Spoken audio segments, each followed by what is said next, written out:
একদা বাদশাহ তার সেনাপতিকে প্রশ্ন করলেন, বলো তো সেনাপতি, অবিদ্যা কি? সেনাপতি উত্তর দিলেন, জাহাপনা, এই প্রশ্নের উত্তর দেওয়ার জন্য আমাকে 4 দিন ছুটি দিতে হবে। ফিরে এসে আপনাকে প্রশ্নের উত্তর দেব। বাদশাহ রাজি হয়ে তাকে 4 দিন ছুটি দিলেন। সেনাপতি এক মুচির কাছে গিয়ে বললেন, ভাই, একজোড়া জুতো বানিয়ে দাও। মুচি বলল, ঠিক আছে হুজুর, মাপটা দিন। সেনাপতি বললেন, ওসব মাপটাপ ছাড়ো, 1 হাত লম্বা আর 1 বিঘত চওড়া জুতো বানাও, আর ওতে কিছু হিরে জহরত জুড়ে দাও। সোনা আর রূপোর সুতো দিয়ে সেলাই করো। টাকার চিন্তা করো না, যা দাম হবে তাই পাবে, দাম দর করব না। মুচি বলল, ঠিক আছে, কিছু টাকা আগাম দিন, আর 3 দিন বাদে এসে নিয়ে যাবেন। 3য় দিনে পুরো টাকাটা দেওয়ার আগে সেনাপতি মুচিকে দিয়ে প্রতিজ্ঞা করিয়ে নিলেন, এই জুতোর গল্প কারোর কাছে কখনো করবে না। তারপর সেনাপতি 1 পাটি জুতো নিজের কাছে রেখে অন্য পাটিটা মসজিদের সামনে ফেলে দিলেন। ভোরবেলা মৌলবি আজান দিতে এসে ওই 1 পাটি জুতো আবিষ্কার করলেন।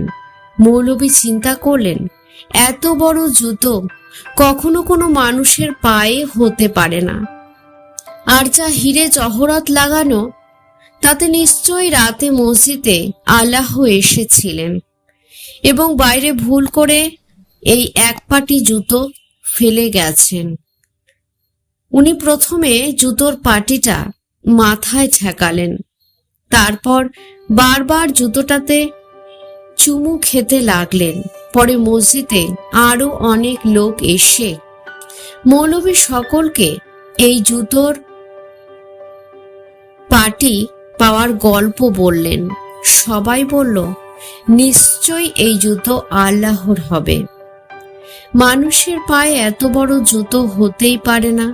আর মসজিদের বাইরে যখন পাওয়া গেল, তখন জিন বা শয়তানেরও নয়। সবাই মিলে জুতোর পাটি বারবার মাথায় ঠেকাতে আর চুমু খেতে লাগলো। শেষ পর্যন্ত জুতোর কথা বাদশাহর কানে গেল। বাদশাহের আদেশে সেই জুতো শাহী দরবারে পেশ হলো। বাদশাহ স্বীকার করলো, এই জুতো আল্লাহরই হবে।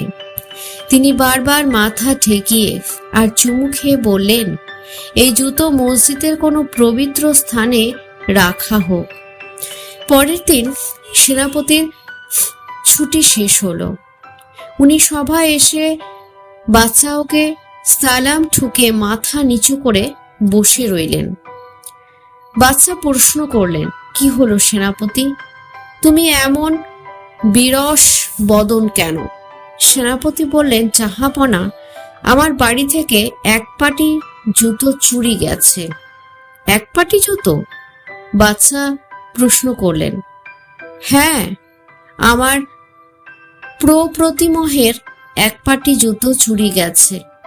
চোর 1 পাটি ফেলে গেছে। ওই 1 পাটি জুতো কি তোমার কাছে আছে? বাদশাহ প্রশ্ন, হ্যাঁ, আমার কাছে আছে। সেনাপতি অন্য পাটিটা বের করে দেখালেন। দেখেই তো বাদশার মাথা ঘুরতে আরম্ভ করলো। নিজের কপালে করাঘাত করে হুকুম করলেন, মসজিদ থেকে জুতোর পাটি নিয়ে আসতে। তারপর বললেন, আমরা তো এটাকে আল্লাহর জুতো মনে করে কত মাথায় ঠেকিয়ে চুমু খেয়ে চেটে চেটে চকচকে করে তুলেছি। সেনাপতি বললেন, জাহাপনা, একেই বলে অবিদ্যা। এই দেশ একদিন এমনই অবিদ্যাতে ছেয়ে যাবে। অনেক মানুষের বুদ্ধি লোভ হবে। তারা ধূর্ত মানুষকে ভগবান জ্ঞান করবে এবং দেবতার আসনে বসিয়ে পুজো করবে। বর্তমানে বোধহয় সেই সময় এসেছে এবং সমাজ সেটাই হতে আরম্ভ করেছে। ভিডিওটি ভালো লাগলে চ্যানেলটি সাপোর্ট করে সঙ্গে থাকবেন। ধন্যবাদ।